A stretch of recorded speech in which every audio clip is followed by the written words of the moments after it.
Ça dépend ce qu'on appelle par réseau pédophile, si tu veux. Qu'il y ait des affaires de pédophilie en France, j'en suis certain. Qu'il y ait parmi ces gens-là des gens qui se connaissent, c'est possible.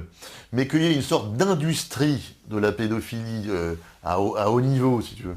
Ah, tu crois pas à ça, hein? Non, Non, pas du tout. pas du tout. Je pense que c'est un truc de barré. Prouve-moi qu'il y a des réseaux pédophiles. Pas parce qu'il y a 3 mecs, ou 5 mecs, ou 10 mecs Bah, qui le Zandvoort, quand même, prétendent. l'histoire Zandvoort, c'est quand même extraordinaire. Il y a un CD avec des dizaines de milliers de photos, 80 familles en France qui reconnaissent leur enfant sur les Je photos, connais pas le dossier, et on donc je vais leur pas donner mon dit, avis. ce sont tous des sosies. Sur 80 familles, ça...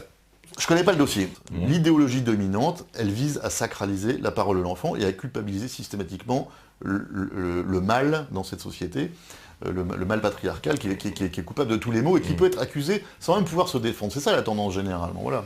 Par exemple, Jimmy Savile, tu connais cette affaire le Britannique qui faisait venir Moi les je parle gens... de la France. Hein. Ah, d'accord. Ouais, mais parce que tous ces réseaux sont un peu liés quand même. C'est un peu, tu sais, à chaque fois il y a une patte internationale. C'est pas. J'y crois pas, mais j'ai pas envie Toi, de tu passer, crois j'ai pas pas envie ça? de passer 2 heures là-dessus en fait. D'accord, d'accord. Prouvez-moi que ça existe, c'est pas à moi de prouver que ça n'existe pas. Non, mais je pense que comme toutes ces questions-là, ça doit s'aborder avec sous l'angle de avec un angle marxiste, c'est-à-dire avec un angle marxiste. Bonjour à tous. Je sais que le passage de Marc Georges chez Meta TV date de plus d'un mois. Cependant, n'étant pas vraiment présent sur Internet ces derniers temps, je suis passé au travers de certaines infos. Je vais donc m'exprimer suite au passage de Marc Georges chez Meta TV.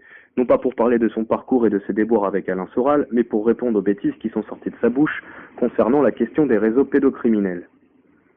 Je suis assez étonné de voir que personne n'a réagi aux propos tenus par Marc Georges. C'est à nous, les activistes et autres défenseurs des enfants, de répondre à cet homme, qui par son discours bafoue la parole des enfants victimes de sévices sexuels et autres horreurs. Un droit de réponse devait être posté autre part que dans un pauvre statut Facebook. Marc Georges a quand même publiquement déclaré que les réseaux pédocriminels n'existent pas.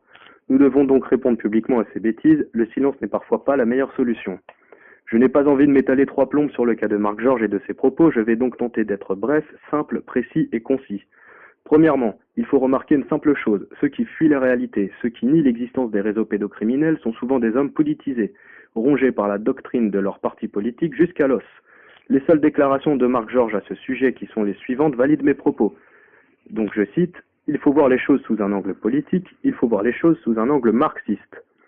Il y aurait donc une façon marxiste d'expliquer le problème des réseaux pédophiles. À un moment donné, pardonnez-moi l'expression, mais il faut arrêter de vous masturber avec la pensée de ces doctrines néfastes pour votre raison. Ainsi, sans même connaître les affaires pédocriminelles qui existent, vous vous permettez de dire que ces affaires sont fausses et qu'aucun réseau n'agit en filigrane. Cette simple phrase vous envoie dans les roses, monsieur Marc Georges. Vous vous confondez en explications toutes plus grossières les unes que les autres. Si vous ne connaissez pas un sujet, il faut vous taire. Pour appuyer mes propos, lorsque Tepa vous explique qu'il y a par exemple l'affaire de Zandvoort qui apporte toutes les preuves nécessaires prouvant l'existence d'un réseau pédocriminel aux ramifications européennes, puis le nom d'autres affaires, vous dites, je cite, « Je ne connais pas toutes ces affaires et je ne veux pas passer 2 heures sur le sujet. » En temps normal, vous vous exposeriez aux foudres des victimes si ces dernières n'avaient pas peur de s'exprimer.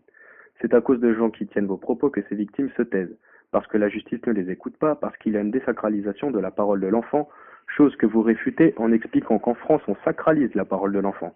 Je vais revenir en détail sur ce point un petit peu plus loin. Mais des témoignages et des preuves il en existe, je vous invite donc à vous renseigner avant d'ouvrir la bouche et de laisser en sortir des bêtises. Regardez donc le fameux reportage des réseaux de l'horreur de Stan Mayo et de Jeannette Siman, regardez les témoignages des enfants de l'affaire Ami de Lisa, intéressez-vous à l'affaire du réseau pédophile d'Angers, aux témoignages de Véronique Liègre, à l'affaire du Choral, Criest, Taureau Bravo, Majorel, l'affaire de la secte pédocriminelle de Lyon, le parti pro-pédophile hollandais PNVD, l'affaire du Trou. Intéressez-vous aux témoignages des enfants Roche. Lisez le livre de Jacques Thomé sur l'affaire Doutreau et toutes les manipulations qui en découlent et qui empêchent toute écoute de la parole de l'enfant, dossier dans lequel 12 petits ont été reconnus victimes de viol et indemnisés par l'État. Comme d'autres, vous vous cachez derrière l'excuse de la libération sexuelle au début des années 70 pour expliquer l'existence d'un mouvement pro-pédophile au sein des élites françaises. Vous émettez même des doutes sur l'appartenance de Jack Lang à ce mouvement, alors que ce dernier avait bien signé une pétition pour la défense de 3 pédophiles condamnés par la justice. Pétition signée entre autres par des penseurs, sociologues, politiciens, artistes, écrivains, etc. Si vous étiez instruit et en réelle recherche de justice comme vous le dites, vous vous intéresseriez de près, Au scandale judiciaire de l'affaire Doutreau, car c'est bien le point de départ de la désacralisation de la parole de l'enfant dans des affaires de réseaux pédocriminels, d'inceste ou de viol en France. Même s'il existait évidemment des prémices.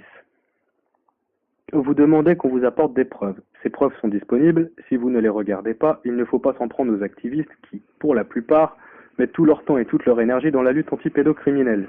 Avec vos propos, vous vous rangez dans la catégorie des gens comme Éric Dupond-Moretti ou le psychiatre qui n'en est pas un, Bensoussan, qui était intervenu lors du procès de l'affaire Doutreau en 2005 en qualité d'expert pour expliquer que la parole de l'enfant n'est pas à prendre en compte. Il est un des relayeurs du syndrome de l'aliénation parentale qui voudrait que des affaires d'actes de pédophilie soient suggérées par des mères à leurs enfants. Ce genre d'énergumène pose de sérieux problèmes car ces penseurs, psychiatres, avocats, juges, journalistes, pédopsychiatres et j'en passe, qui sont formés sur des mensonges comme ceux de Bensoussan, emportent dans leur sillage des hommes comme vous qui vous dites dissidents et bien au courant de l'état dans lequel se trouve la France. Encore une fois, il est drôle de voir que pour alimenter des tensions communautaires et jouer la carte de l'antisionisme, il y a du monde, mais pour défendre la parole des enfants qui sont censés être notre futur, il n'y a personne ou pas grand monde qui se bouscule. Les programmes scolaires devraient faire partie de vos priorités politiques, mais apparemment vous semblez ne pas vous en soucier puisque vous ne croyez pas non plus dans l'existence de l'apprentissage de la théorie du genre dans les écoles et des conséquences désastreuses qu'elle engendrera. Ni vous également le problème de l'apprentissage de l'éducation sexuelle à l'école. Car si vous avez besoin de preuves, je peux vous proposer de regarder notre vidéo sur le rapport de l'Organisation mondiale de la santé, intitulé « Standards européens pour l'éducation sexuelle en Europe ». Plus d'1 heure de vidéo qui démontre le rapport de l'OMS point par point. Rapport disponible qui parle entre autres abominations de plaisir orgasmique chez des bébés.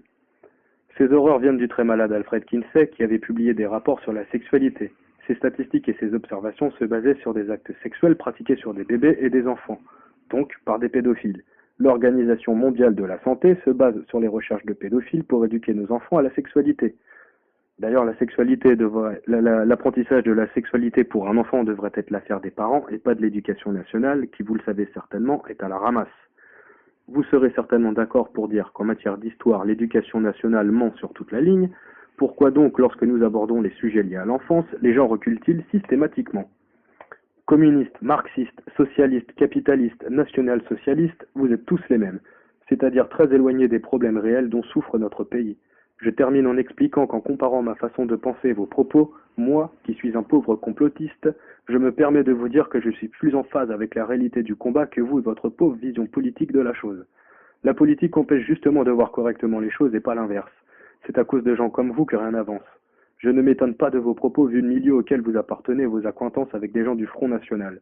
Vous niez juste pour nier et n'avez aucun argument. Vous n'auriez pas dû vous embarquer dans ces déclarations, car puisque vous êtes en recherche de vérité, les réseaux pédocriminels risquent de titiller votre sens de la justice et votre goût pour la recherche de la vérité pendant quelque temps.